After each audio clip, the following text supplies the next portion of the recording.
네, 오늘 본문 말씀은 사도행전 25장, 26장입니다.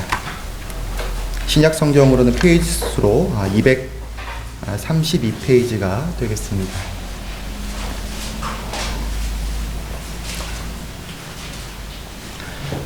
날씨가 제법 시원해지고 이제 가을 날씨가 제법 풍겨지는 그런 날씨인 것 같습니다. 지난주에 처음으로 경북을 다녀왔던 것 같아요. 문경을 다녀왔는데, 문경은 사과가 또 유명하죠. 또 이제 약돌이라고 해서 그 약으로 만든 그 석회 중에 이제 약으로 쓸 수 있는 재료가 있다고 합니다. 그것들을 먹게 되면 육질이 굉장히 풍부해지고 부드러워지는데, 그 약돌을 먹인 돼지고기와 또 소고기가 문경은 또 유명하더라고요. 또 이제 도립공원 중에서 문경세제가 참 유명합니다. 그래서 저도 처음으로 문경을 이렇게 다녀왔었는데, 거기 이제 중간중간에 도자기 체험하는 곳이 있더라고요. 이제 물레성형이라고 해서 진흙을 가지고 이렇게 돌리면서 항아리나 뭐 그릇을 만드는 거입니다.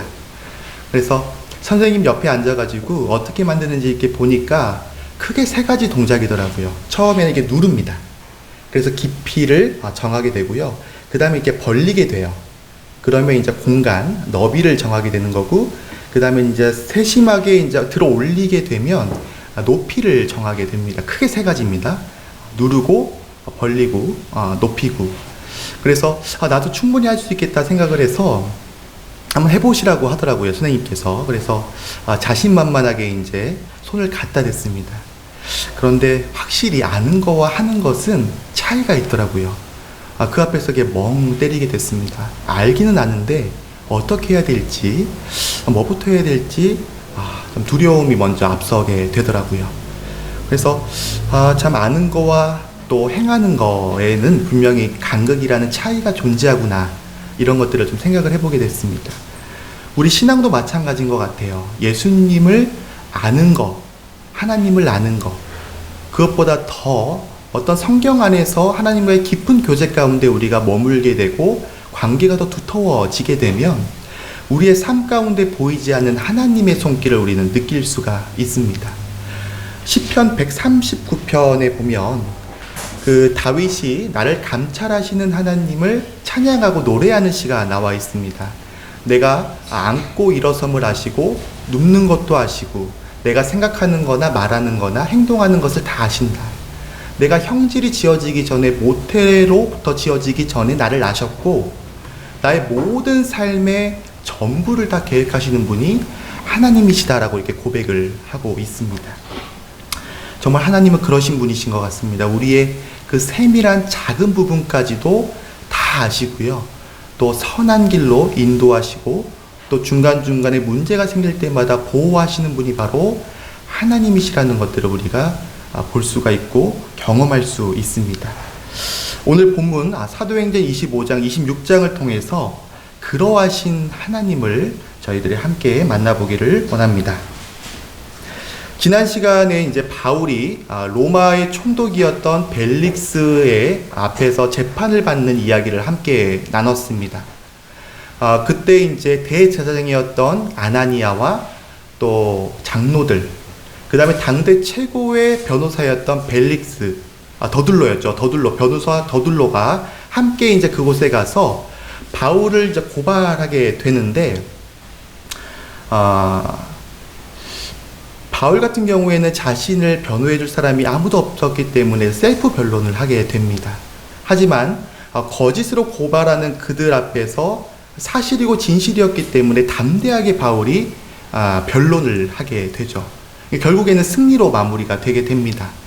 근데 승리했으면 이제 재판장이었던 벨릭스가 바울을 무죄로 판정하고 당연히 감옥에서 이렇게 내보내주는 것이 일반적이고 상식적인데 그렇지 않죠.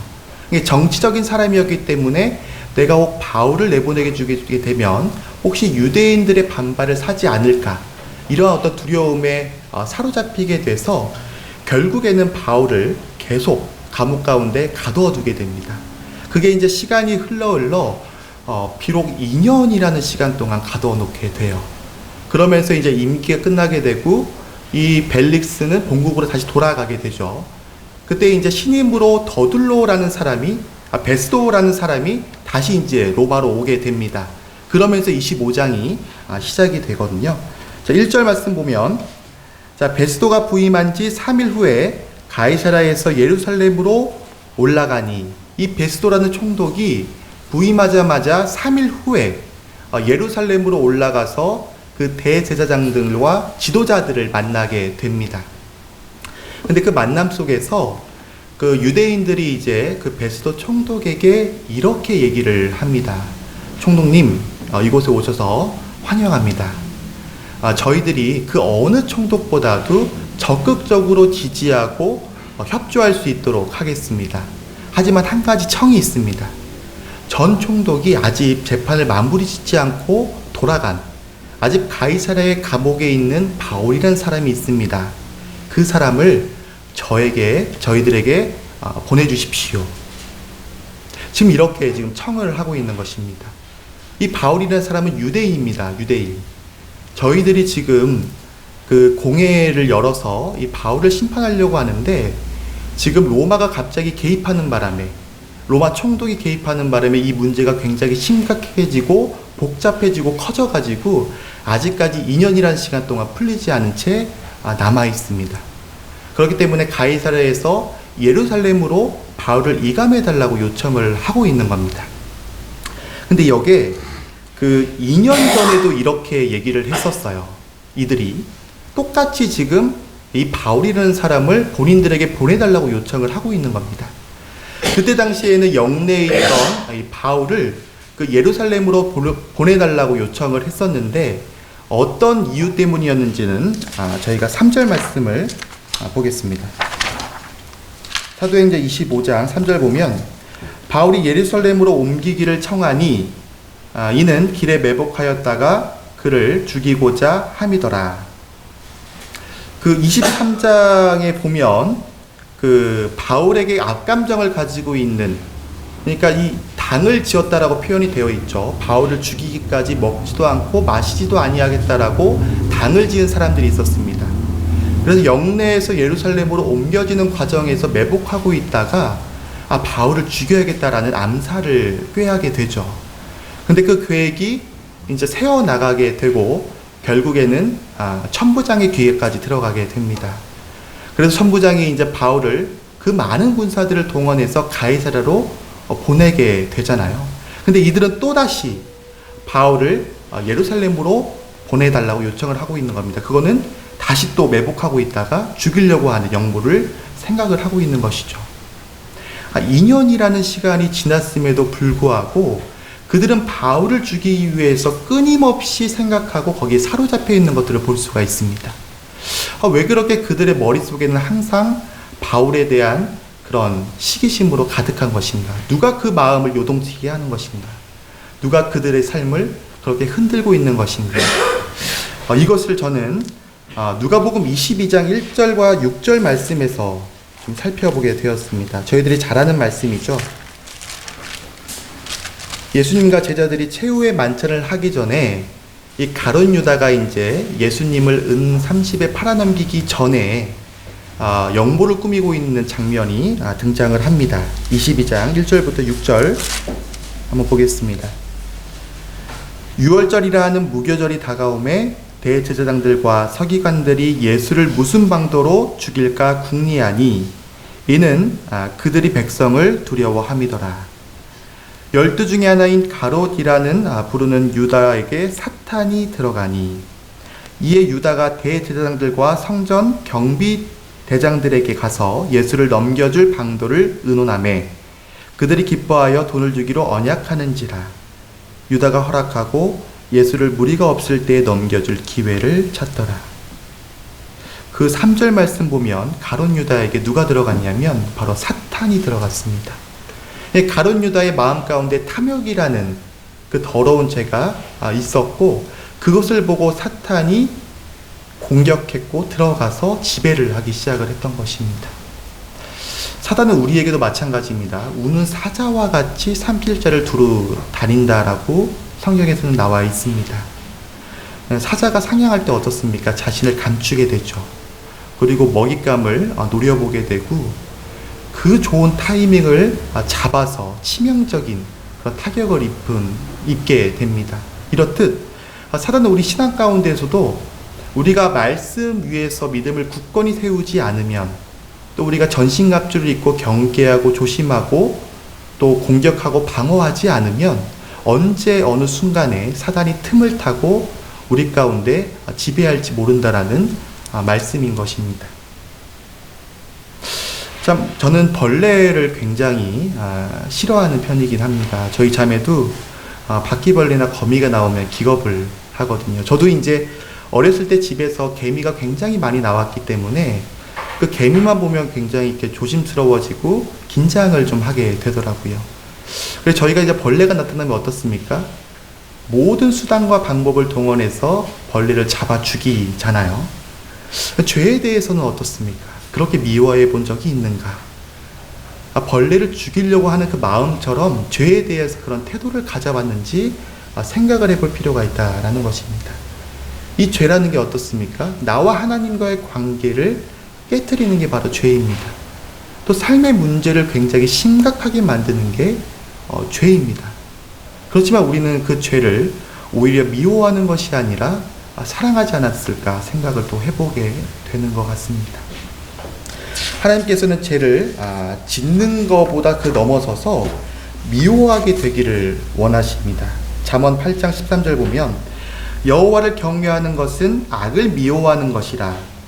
나는 교만과 거만과 악한 행실과 패역한 일을 미워하느니라. 이게 죄를 행하지 않는 것을 넘어서 죄를 미워하는 단계까지 이르기를 하나님은 우리에게 원하신다라고 이렇게 말씀을 통해서 나타내고 계십니다. 죄는 더 이상 우리 가운데 스스로 권위를 가질 수가 없습니다. 왜냐하면 죄는 예수님의 피로써 죄로부터 자유함을 얻었기 때문이죠. 하지만 죄가 유일하게 권위를 가질 수 있는 방법은 저희들이 권위를 허락했을 때만입니다. 한두 번 허락하게 되면요, 죄가 우리를 지배하고 이끌게 되는 것입니다.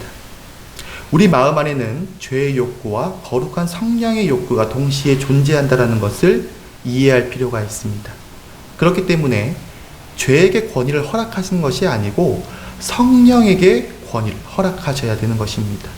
그래야만 저희가 거룩한 그러한 삶을 살아가게 되는 것이죠.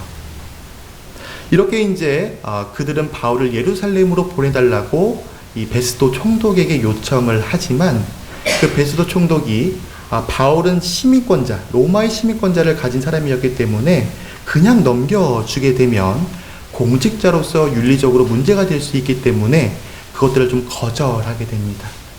그리고 제안을 하게 되죠. 만약에 너희들이 고발할 내용이 있으면 나랑 같이 가이사랴로 내려가서 재판을 좀 해보자. 그래서 8일과 10일 후에 그들과 함께 가이사랴로 가게 돼서 다시 한번 바울은 재판을 받게 됩니다. 바울을 앞에 세워놓고 제목 하나하나를 다시 또 열거하죠. 첫 번째로는 이 사람이 율법을 부정했다, 업신여겼다, 또 성전을 더럽혔다, 또 로마 총독, 또 로마의 어떤 반역을 꾀했다, 이런 어떤 죄목들을 하나하나 열거하게 됩니다. 근데 문제는 근거를 대지 못하는 거예요. 왜냐하면 거짓이기 때문이죠. 바울은 그 말들을 들으면서 하나하나 명백하게 반박을 해나갑니다. 근데 베스도 총독 입장에서는 자꾸 이제 원고와 피고가 공방을 하면서 주고받는 논쟁 가운데에서 이렇게 쳐다보고 있는데 어떤 마음이냐면 지금 부임한 지 얼마 안 된 상황이에요. 지금 바울이 어떠한 죄를 지었고 왜 유대인들이 바울을 이렇게 고발했으며 무엇이 문제이고 이걸 어떻게 해결해야 되는지조차 모르는 겁니다. 이게 본질을 모르고 있는 거예요. 그래서 어느 편에도 이렇게 치우쳐서 들어줄 수가 없는 상황인 것입니다. 그럴 때 이제 총독이 살짝 제안을 하게 돼요. 어떻게 제안을 하고 있냐면 25장 9절에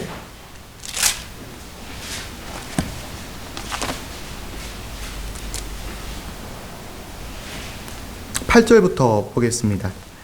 바울이 변명하여 이르되 유대인의 율법이나 성전이나 가이사랴에게 내가 도무지 죄를 범하지 아니하였노라 하니 베스도가 유대인의 마음을 얻고자 하여 바울더러 묻되 내가 예루살렘에서 올라가서 이 사건에 대하여 내 앞에서 신문을 받으려느냐.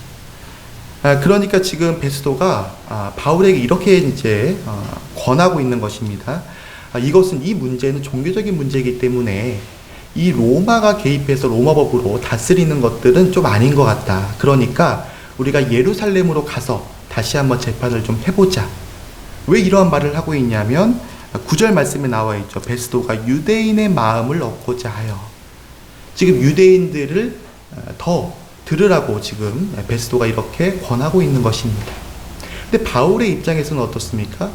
예루살렘으로 간다라는 것은 즉 자신이 죽는다라는 것을 의미하고 있는 거예요. 왜냐하면 길목에 분명히 자신을 죽이려고 매복할 거기 때문에 그것을 알고 있는 거죠. 그래서 바울은 그 잠깐 사이에 재치 있는 지혜로 이렇게 얘기를 하게 됩니다. 나는 유대인이지만 로마 시민권을 가진 사람입니다.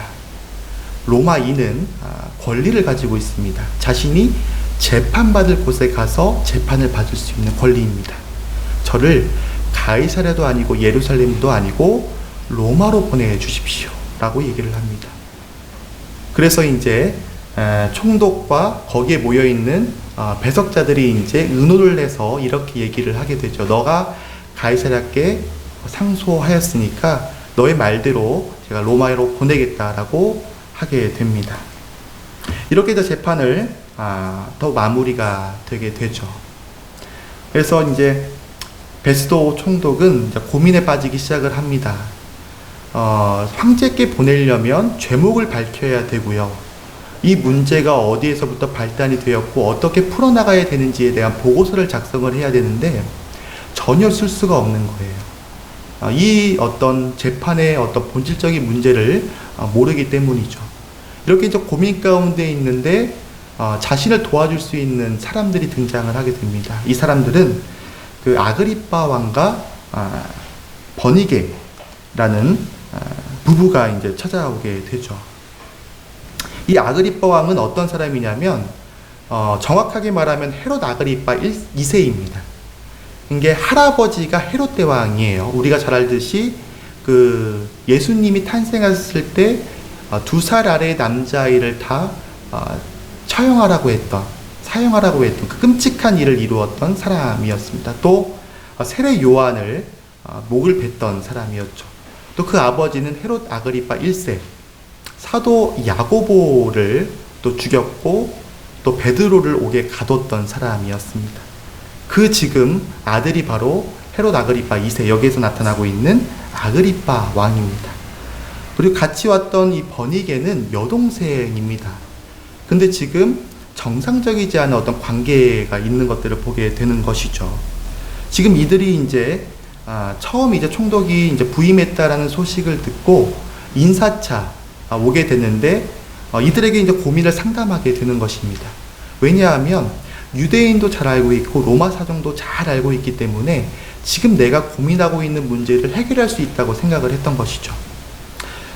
우리도 이렇게 이제 문제를 만날 수가 있습니다. 우리가 삶을 살아가다 보면 크고 작은 문제를 만나게 되고 원튼 원치 않듯 문제를 만나게 됩니다. 그런데 그 문제를 내가 해결하려고 하는 것이 아니라 하나님 앞에 내어놓는 것이 굉장히 중요합니다. 왜 이 문제가 나에게 왔는지, 원인은 무엇이고 이유는 무엇인지, 하나님께서 이 문제를 나에게 왜 허락하셨는지에 대한 시그널을 파악할 필요가 있습니다.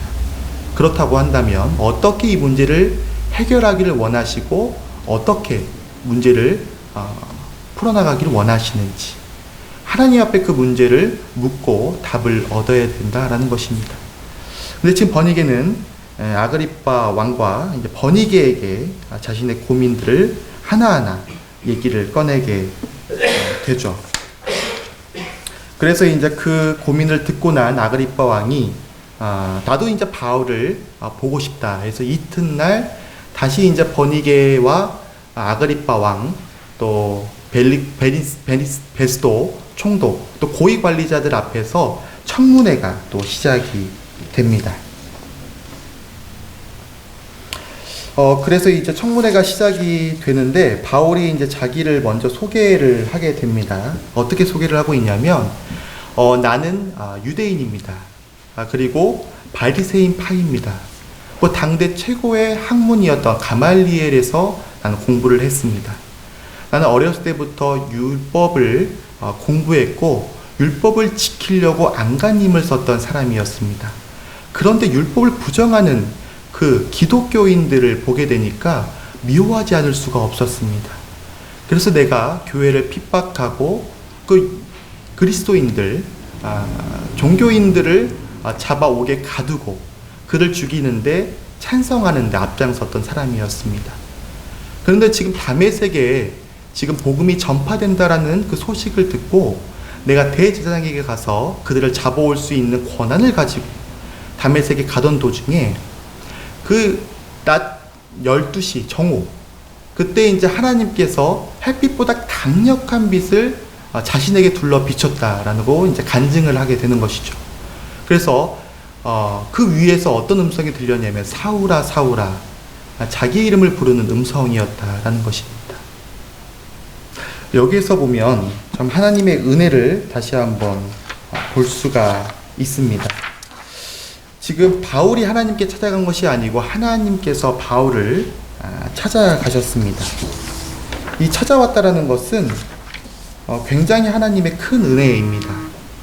우리가 잘 알고 있고 기억에 남는 사진 중에 하나가 뭐냐면 그 교장 선생님이었던 것 같아요. 교장 선생님이 그 아이에게 상장을 수여하는데 그냥 이렇게 서서 주는 것이 아니고 무릎을 꿇고 아이와 눈을 맞추면서 상장을 수여하더라고요. 그 장면이 아직도 기억이 좀 인상 깊게 남는데, 그 하나님께서 우리를 찾아왔다라는 것은 뭐냐면 그 사람이 나를 알아차릴 수 있도록, 사람이 하나님을 볼 수 있도록 눈높이를 맞춰주셨다라는 것입니다. 그건 굉장히 큰 은혜인 거죠. 두 번째로는 사울아 사울아 이름을 불렀습니다. 이름을 알고 있었다라는 것은 전부터 사울을 주시했다라는 거고요. 이름을 불렀다라는 것은 우리가 이제 평상시에는 모르는 사람들에게는 이름을 잘 안 부르죠. 그런데 이름을 우리가 부르는 순간 관계가 형성이 됩니다. 그리고 전혀 이제 무의미한 대상이 의미 있는 대상으로 받아들이게 되고요. 지금 마음 가운데 그 사람이 있는 것이죠. 이게 지금 하나님께서 바울의 이름을 부르는 순간에 관계가 형성이 된 거고, 지금 바울이 하나님의 마음 가운데 있게 되는 것입니다. 이게 바로 이제 하나님의 사랑인 것이죠. 우리 또한 하나님께 나아갈 때 하나님께서 우리를 먼저 찾아오셨고 하나님께서 우리의 이름을 먼저 불러주셨다라는 것이 얼마나 큰 사랑인지를 다시 한번 생각을 해보게 됩니다. 그리고 어떤 일이 있었냐면 자신이 이제 눈을 들어서 이제 하나님께 물었죠. 당신은 누구입니까? 그랬더니 하나님께서 응답을 하십니다. 나는 내가 핍박하는 예수라. 지금 바울은 굉장히 큰 충격 가운데 빠져들게 되는 것입니다. 내가 그동안에 예수님을 믿는 사람들을 핍박했는데 그거는 고로 예수님을 핍박하는 사람이었는데 예수님이 죽다가 살아나신 바로 하나님이셨구나라는 것들을 깨닫게 되는 것이죠. 그동안에 자신은 하나님을 위해서 삶을 살았다고 생각했는데 전혀 정반대의 삶을 살아가고 있었다는 것들을 그때 비로소 알게 되었던 것입니다. 그래서 바울은 회심하게 되고 회개하게 되고 하나님 앞으로 나아가게 되는 그 간증을 그들 가운데서 하게 되는 것이죠. 그렇기 때문에 내가 이 구원받은 이 사건을 같은 동족의 유대인들에게 전하지 않을 수가 없었다. 그런데 유대인들이 나를 그런 모습을 못마땅히 여기고 잡으려고 하고 죽이려고 했던 것이다. 이렇게 얘기를 하는 것입니다. 그 얘기를 들으면 들을수록 이 총독과 아그리빠 왕이 이제 빠져들게 되는데 중간에 베니게가 이제 그 말을 끊게 되죠. 그게 26장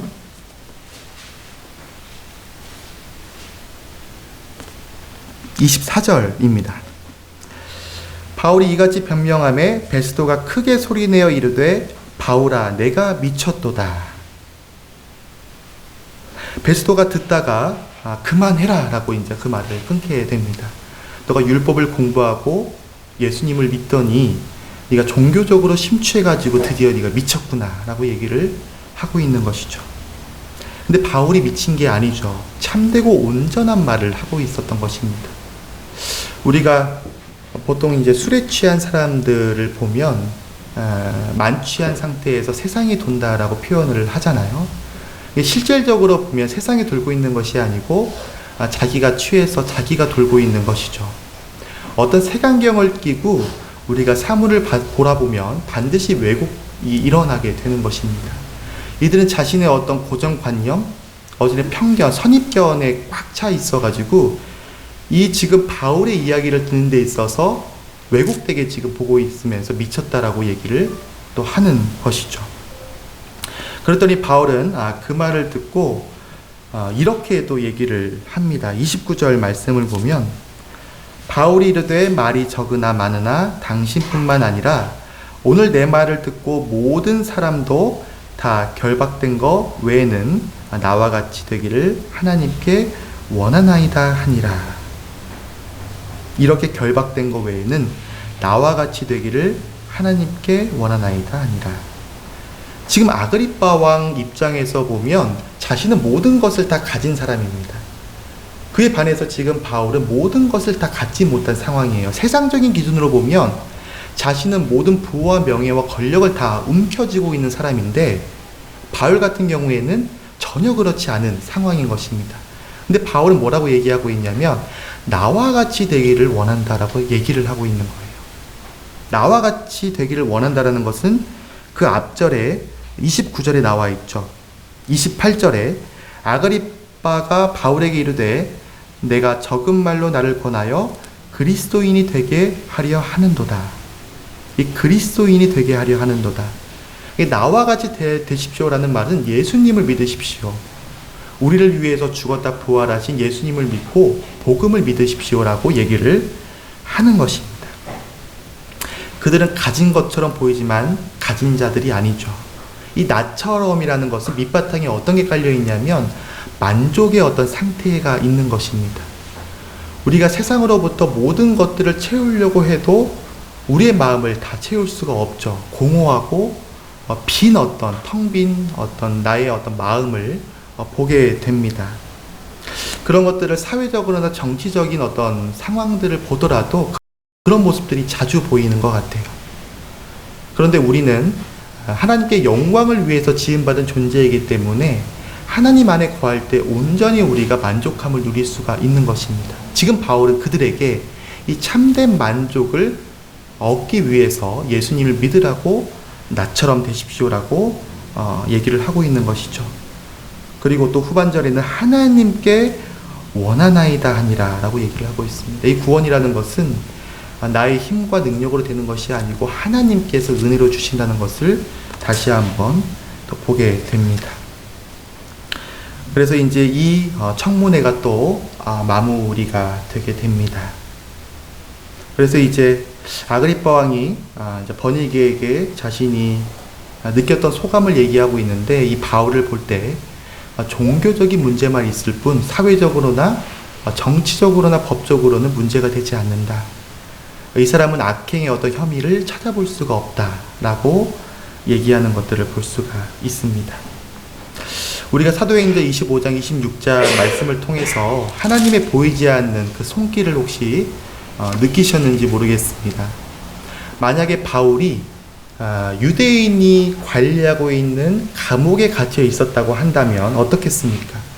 지금 로마가 관리하고 있는 감옥에 2년 동안 머물렀는데 만약에 유대인들이 관리하는 감옥에 있었다고 한다면 아마 유대의 어떤 기득권을 가지고 있는 사람들이 모든 일들을 동원해가지고 바울을 죽이려고 했을 것입니다. 하지만 이 하나님께서는 바울을 2년 동안 묶여두신 것은 보호하신 것들을 볼 수가 있어요.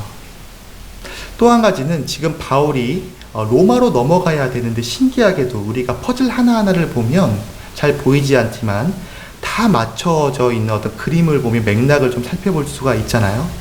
지금 바울이 재판 도중에 어떻게 얘기를 하고 있냐면 나를 가이사께 상소하겠다라고 얘기를 하고 있죠.